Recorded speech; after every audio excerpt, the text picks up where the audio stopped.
I'm going to talk about this scene from Pirates of the Caribbean, and mostly in a narrative sense. Not much film technique in this one.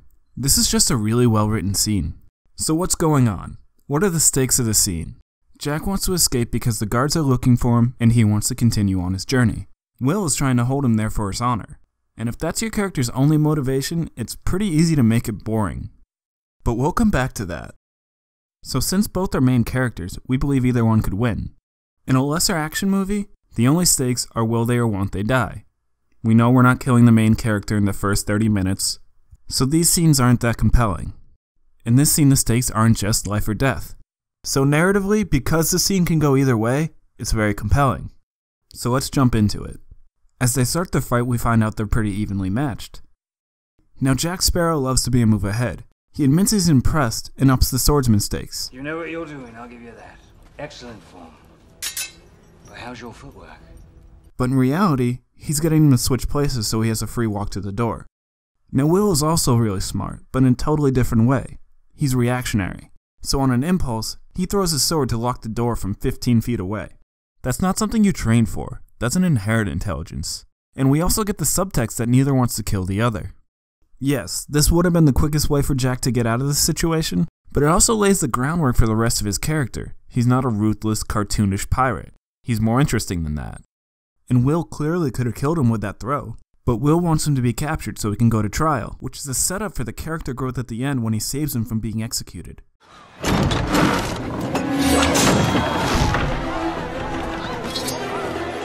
So Will's willing to die rather than let Jack out. The flaming sword is a punchline from the setup earlier. It was a complete gag then, but now we're just building on it. Setup, payoff, setup, payoff. It's good screenwriting. And then even this little verbal jousting is important narratively. At first we play it as a joke. You need to find yourself a girl, mate. But then we get this. Or perhaps the reason you practice 3 hours a day is that you already found one and are otherwise incapable of wooing said strumpet. And yes, he denies it right away, but we know he's lying. He doesn't value honor just for honor's sake. He needs to be honorable to be worthy of Elizabeth. She's royalty. He's a peasant. So that doesn't work in the world he grew up in. But stories work on wants versus needs of the characters. Will's problem is identity. He wants to be with Elizabeth. He's uncomfortable with his past. He's not valued for what he does or who he is now. So the setup that happens in the first 10 minutes of the movie is this. Do pass my compliments on to your master. I shall. A craftsman is always pleased to hear his work is appreciated. And this. How could I forget, Miss Swan? Will, how many times must I ask you to call me Elizabeth? At least once more, Miss Swan. As always. There, see? At least the boy has a sense of propriety. Now, we really must be going. His want is more worth in the world. But this has to conflict with what the character needs to grow. This has structural implications to it too, but I'm not jumping into that. Will needs to learn that he's the sum of his actions. Or you're not limited where you come from. Or pirates can do whatever they want. This part is subjective on what film theory lens you use, inherently or practically. But it being subjective is a good thing. So over the course of the movie, Will's internal growth comes to this. Governor Swan. Commodore. Elizabeth. I should have told you every day from the moment I met you. I love you.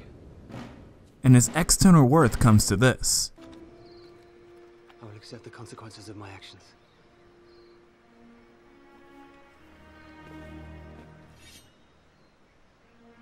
This is a beautiful sword. I would expect the man who made it to show the same care and devotion in every aspect of his life. The first crossroads of Will's wants and needs comes in the middle of an action scene with Jack, which we need to circle back to.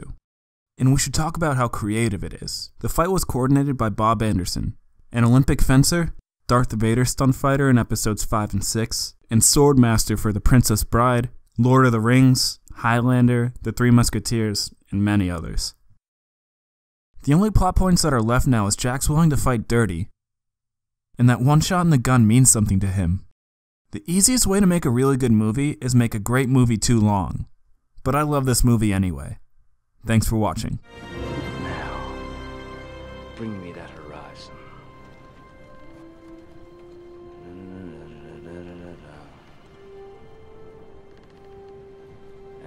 bad eggs. Drink up, me hearty yo-ho.